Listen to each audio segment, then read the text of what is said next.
শ্যামস ক্লাসরুমে তোমাদের সকলকে স্বাগত। শুরু করছি আজকের পর্ব। এই পর্বে তোমাদের মাধ্যমিক 2024 পরীক্ষার্থীদের জন্য ইতিহাস থেকে একটি স্যাম্পল কোশ্চেন পেপার নিয়ে আলোচনা করতে চলেছি।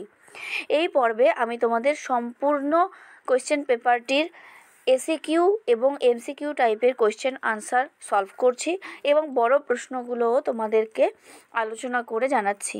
কোন কোন বিষয়গুলো, কোন কোন টপিকগুলো তোমরা ভালো করে পড়বে তোমরা দেখে নাও।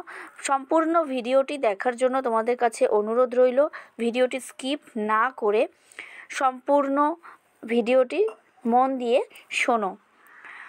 দেখে নাও, প্রথম যে প্রশ্নটি রয়েছে, রাচেল কারসন যুক্ত ছিলেন, অপশানগুলো রয়েছে তার মধ্যে হবে পরিবেশের ইতিহাসে।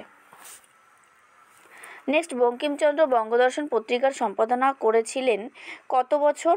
উত্তর হবে 4 বছর। রামমোহন রায় অ্যাংলো হিন্দু স্কুল প্রতিষ্ঠা করেছিলেন 1815 খ্রিস্টাব্দে। কলকাতা বিশ্ববিদ্যালয়ের প্রথম প্রেমচাঁদ রায়চাঁদ বৃত্তিপ্রাপক ছিলেন আশুতোষ মুখোপাধ্যায়।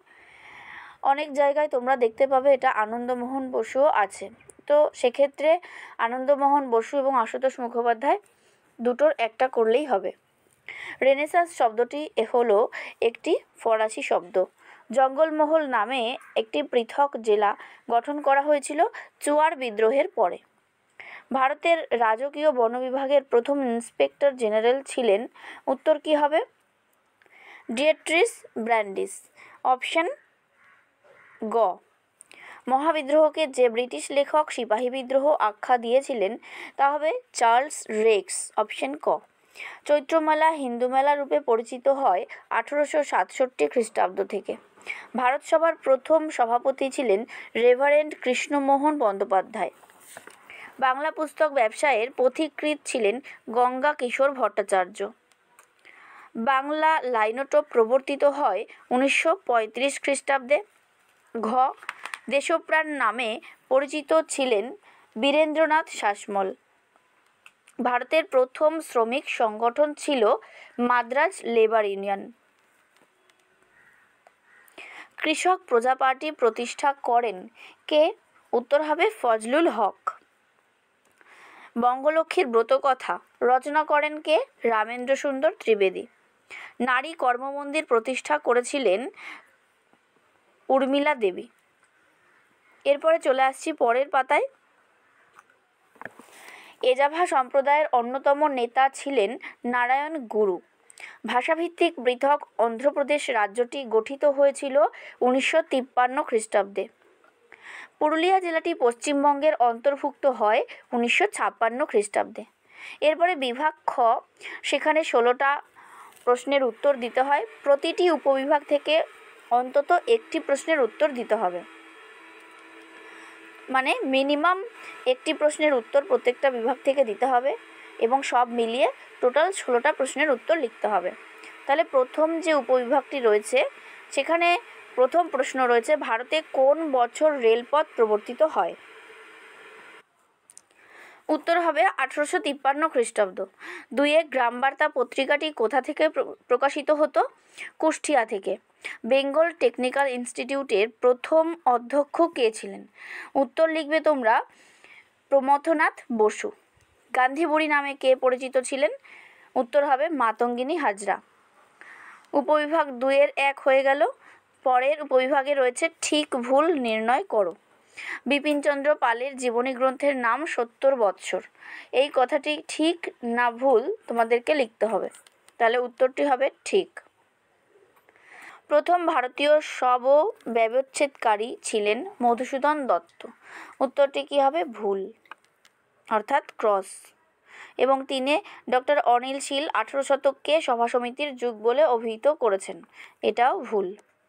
এবং 4-এ রয়েছে গণেন্দ্রনাথ ঠাকুর ছিলেন একজন ব্যঙ্গচিত্র শিল্পী, এটাও ভুল। চলে আসছি উপবিভাগ 3-এ। উপবিভাগ 3-এ দেখো ক স্তম্ভের সঙ্গে খ স্তম্ভ মেলাতে বলেছে। সিভি রমনের সঙ্গে হবে কলকাতা 3, এবং বাবা রামচন্দ্র এর সঙ্গে হবে উত্তরপ্রদেশ 4, উষাবেন মেহতা এর সঙ্গে হবে বোম্বাই 2 এবং হেমু কালানি হবে সিন্ধু প্রদেশ 1। এরপরে রয়েছে তোমাদের মানচিত্রে এই জায়গাগুলো চিহ্নিত করতে হবে। এটা তোমরা বাড়িতে প্র্যাকটিস করবে এবং এটা তো দৃষ্টিহীন পরীক্ষার্থীদের জন্য। তাহলে চলে আসছি পরের পেজে। মাস্টারদা নামে পরিচিত ছিলেন সূর্য সেন এবং ওয়াহাবি বলতে বোঝায় পুনর্জাগরণ বা নবজাগরণ। এবং পরের পৃষ্ঠায় দেখো, বর্তমান ভারত গ্রন্থটির লেখক ছিলেন স্বামী বিবেকানন্দ। হরি সিং ছিলেন দেশীয় রাজ্য কাশ্মীরের রাজা। এরপরে চলে আসি উপবিভাগ 5-এ। এখানে দেখো বিবৃতিগুলির সঙ্গে সঠিক ব্যাখ্যাটি নির্বাচন করতে হবে। তাহলে 5-এর 1-এ বিবৃতি কী রয়েছে? দেবেন্দ্রনাথ ঠাকুর 1843 খ্রিস্টাব্দে ব্রাহ্ম সমাজে যোগদান করেন এবং এটি ব্রাহ্ম আন্দোলনের একটি গুরুত্বপূর্ণ ঘটনা। এর সঙ্গে যে ব্যাখ্যাটি সঠিক হবে তা হলো ব্যাখ্যা নম্বর 3। তিনি ব্রাহ্ম সমাজে সংস্কার করেন এবং নতুন প্রাণ সঞ্চার করেন। এরপরে রয়েছে বিবৃতি 2।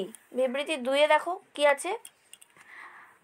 ভারতের ঔপনিবেশিক ব্রিটিশ সরকার অরণ্য আইন প্রবর্তন করেছিলেন।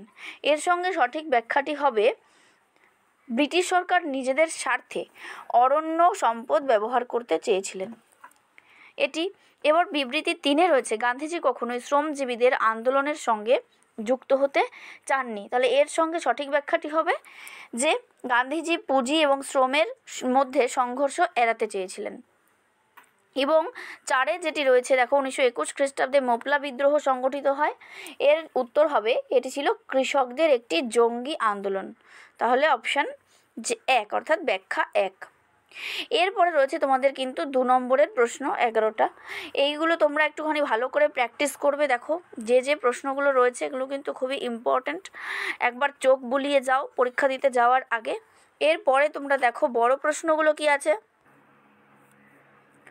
এখানে 6 নম্বরের থাকে প্রত্যেকটি উপবিভাগ থেকে একটা করে লিখতে হয়। তাহলে এখানে রয়েছে 19 শতকের বাংলায় পাশ্চাত্য শিক্ষার বিস্তারে রামমোহন রায় এবং ধর্ম সংস্কার আন্দোলন রূপে ব্রাহ্ম আন্দোলনের মূল্যায়ন। এখানে রয়েছে তোমার বারাসাত বিদ্রোহ অভ্যুত্থান ও বিপ্লবের ধারণা, উপেন্দ্র কিশোর রায়চৌধুরী বাংলা ছাপাখানার বিকাশে এবং রবীন্দ্রনাথ ঠাকুরের শিক্ষাভাবনার সমালোচনামূলক আলোচনা।